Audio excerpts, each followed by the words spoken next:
ஸ்தலத்திலே இருந்தாலும் ஆண்டவர் சொல்லுகிறார், மனிதருடைய நிலைக்காக நீங்கள் கதற வேண்டும். இதை செய்து பாருங்கள். எனக்கு வசதி வந்து விட்டது, எனக்கு பணம் இருக்கிறது, எனக்கு சபையார் எப்படி இருந்தாலும் பரவாயில்லன்னு சொன்னீங்கன்னா உங்களுக்குள் கட்டுகிற அபிஷேகம் வராது. இந்த காலை வேளையில் எனக்குள்ளே ஆவியானவர் போட்டது, ஒவ்வொரு ஊழியக்காரனும் தன் சபை மேல் 1000 மடங்கு கரிசனை உள்ளவனாயிருக்க வேண்டும். என்ன நடந்தது? மக்களுடைய நிலை என்ன யோசித்து பார்த்தீர்களா?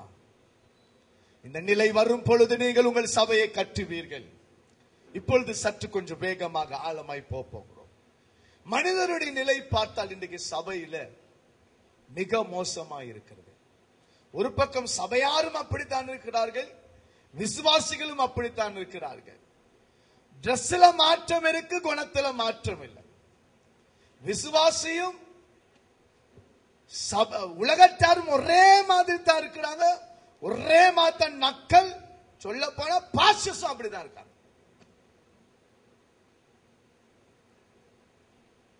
என்னுடைய பாஸ்டர்ஸ் நண்பர்லாம் ஜெபிக்கிறவங்க தான். போகும்போது சொல்றேன், இப்ப உடனே ஒண்ணும் சொல்லக்கூடாது.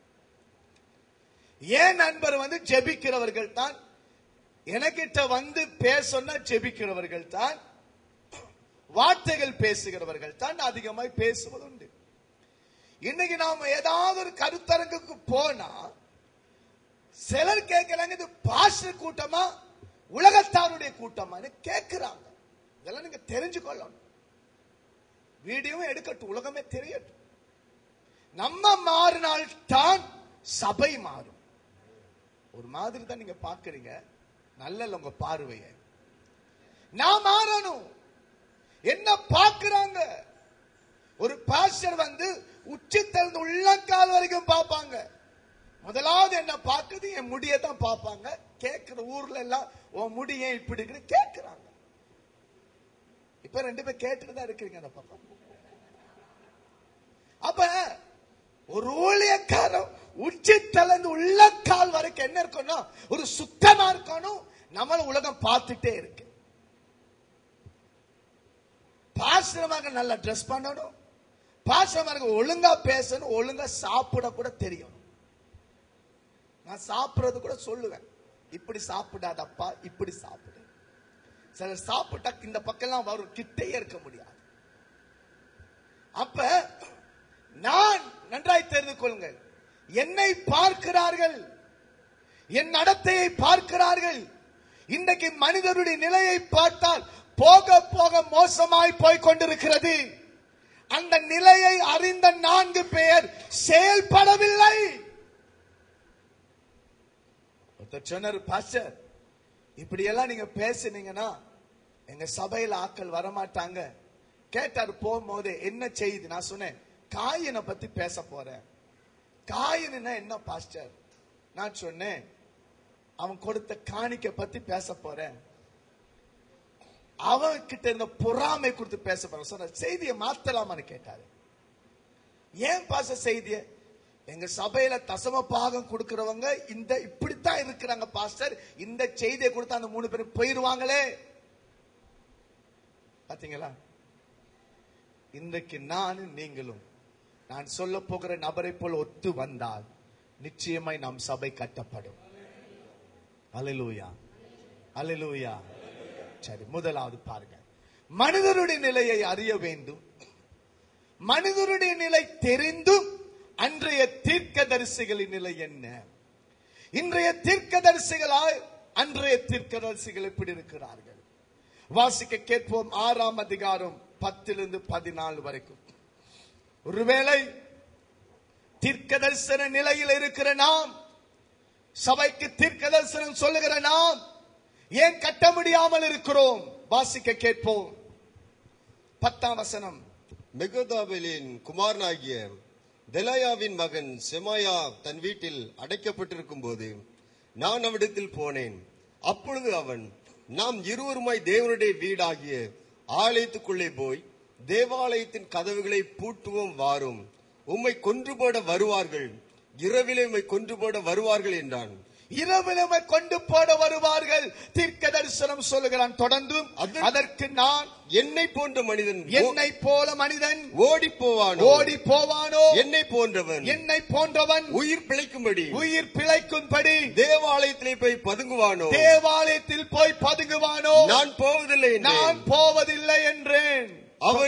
அவன் அனுப்பவில்லை என்றும் அவனை தேவன் அனுப்பவில்லை என்றும் தொபியாவும் சம்பலாத்தும் அவனுக்கு கூலி கொடுத்ததினால் அவன் எனக்கு விரோதமாய் அந்த தீர்க்க தரிசனத்தை சொன்னான் என்று அறிந்து கொண்டேன். நெகேமியாவை குறித்து கடைசியில சொல்லுகிறேன். நெகேமியா கட்டி கொண்டிருக்கிறான். இன்றைக்கு அநேக ஊழியர்கள் உண்மையாய் தேவனுடைய சபையை கட்டுகிறார்கள். உண்மையாக பாரம் கொண்டு மனிதரை அறிந்து பட்டணம் ரட்சிக்கப்பட வேண்டும், இந்தியா இயேசுவுக்கே என்று செயல்பட்டு கொண்டிருக்கும் பொழுது ஒரிசாவை பாருங்கள், சென்னையை பாருங்கள், சபையின் நிலையை பாருங்கள். மக்களை பார்க்கும் போது நெகேமியாவுக்கு ஒரு பாரம் வருகிறது. அவன் துக்கித்து அழுது ஜெபித்தானே. ஆனால் இன்னும் சில கூட்டத்தார் தீர்க்க தரிசன போர்வையிலே அந்த ஆலயத்தை கட்டுவதை நிறுத்த வேண்டும், ஊழியக்காருக்கு விரோதமாய் செயல்பட வேண்டும் என்று அன்றைய தீர்க்கதரிசி கை கூலி கொடுத்ததினாலே தீர்க்க தரிசனம் சொன்னார்கள். இன்றைக்கு ஊழியக்காரனாகிய நாம் ஒரு தீர்க்கதரிசிகளை போல கை கூலிக்காக தீர்க்க தரிசனங்களை மாற்றுகிறோமா, வசனங்களை மாற்றுகிறோமா? உங்கள் வேலை கட்டுகிறவர்களுக்கு உற்சாகமான வார்த்தை சொல்வது. தீர்க்கதரிசி என்றால் வார்த்தையை உடையவன். கவனிங்கள் நன்றாய், வார்த்தையை உடையவன் அருமையானவர்களே. ஆனால் கட்டும் பொழுது கர்த்தர் உன்னோடு இருக்கிறார், நீ கட்ட போகிறாய், ஒரு பெரிய எழுப்புதல் வர வேண்டும் என்று சொல்ல வேண்டியவன் என்ன சொல்லுகிறான் என்றால் பணத்துக்காக. சம்பலா தொபியா எதிர்ப்பு தெரிவிக்கிறவனோடு இணைந்து அவர்கள் பணத்துக்காக, கைகூலிக்காக, பணத்துக்காக வார்த்தைகளை மாற்றுகிறார்கள். மன்னித்துக் கொள்ளுங்கள், கர்த்தர் கொடுத்த வார்த்தையை நான் தெளிவாய் பேசுகிறேன்.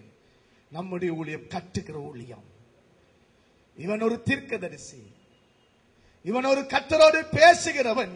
வாசிங்கள், என்னை நிந்திக்கத்தக்க அபகீர்த்திக்கும் முகாந்தாரம் உண்டாக்குறதற்கும் அவனுக்கு கைக்கூலி கொடுத்திருந்தார்கள். என் தேவனே தொபியாவும் சன்பலாத்தும் செய்த இந்த செய்கைக்கு தக்கதாக நீர் அவர்களையும் நொவதியாள் என்னும் தீர்க்கதரிசியானவளையும் எனக்கு பயமுண்டாக பார்த்து மற்ற தீர்க்கதரிசிகளையும் நினைத்துக் கொள்ளும். தீர்க்கதரிசிகளை நினைத்தாலும் இன்றைக்கு தீர்க்க தரிசனம், நான் தீர்க்கதரிசியை ஒரு பட்டத்தை போல நான் சொல்லவில்லை. ஊழியக்காரராக நாம் தீர்க்க தரிசன ஊழியத்தை செய்கிறோம்.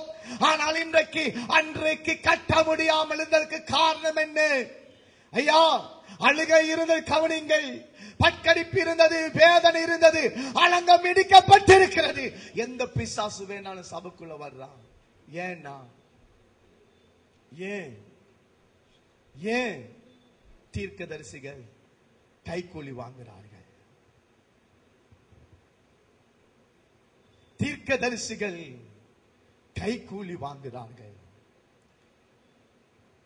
மாற்றி சொல்லுகிறார்கள் பிரசங்கத்தை. சத்தியத்தை சத்தியமாய் சொல்வதற்கு சபை இல்லை. கட்டுகிறது சரித்தான் என்று சொல்லுகிறார். ஊழியக்காரனை கட்ட தேடுகிறார். கட்ட கிருபை தருவார், கட்ட பணம் தருவார், கட்ட ஜனத்தை தருவார். தேசத்தின் நிலையை அறிந்தும் கட்டுகிறதை தடை பண்ணுகிறீர்களா? இந்த காலை வேளையிலே ஆண்டவர் உங்களை குறிப்பாய் பேசிக் கொண்டிருக்கிறார். கைக்கூலி எடுத்ததினால் அவன் மாத்திரமல்ல, ஒரு பெரிய கூட்டமே ஆண்டவருடைய வார்த்தையை மாற்றி சொல்லுகிறார்கள். ஆனால் என்ன வேதனை தெரியுமா? முழு நேர ஊழியக்காரர் இப்படி இருக்கும் போது இன்றைக்கு பகுதி நேர ஊழியக்காரர்கள் உண்மையா இருக்கிற அளவுக்கு இல்லையே. பானபாத்திரக்காரனுக்கு சொல்லுகிறான், எத்தனை தீர்க்க தரிசனங்கள் வந்தாலும் என்னை போல மனிதன் ஓடி போவானோ. கர்த்தர் ஊழியத்தை தந்து விட்டார், இதை நான் கட்டப் போகிறேன். என்னை போல் மனிதன் ஓடி போவானோ?